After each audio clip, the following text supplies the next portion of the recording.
وطنه، این خودش یک نعمت است. بهر این وطن سرایه، خودش یک جور سعادت است. خاک ما خاک بهشت است، چرا عاشق نباشی؟ بهر عشق این وطن ما چرا لایق نباشی؟ بدان هم وطن کیمایان، تاجیکم و آریایم، با وطن پرستم و عشق سوی این مهن بیاره. اگر حتی سوی غربت باشیم و تاجیک بمانیم، مگر شاید که یک روز از رسالت جدایه.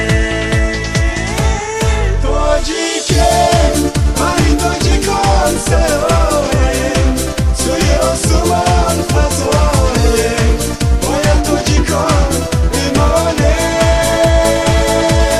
تاجیکم اهل هر جایی که باشیم، سوی این مهن بیاییم، باید تاجیکان بمانه.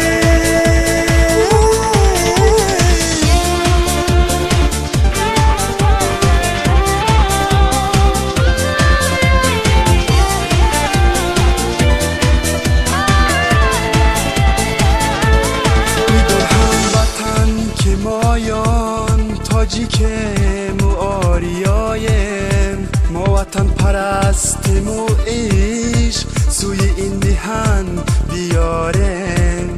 اگر حتی سوی غربت باشیم و تاجیک بمانیم، مگر شاید که یک روز از وصالت جداییم.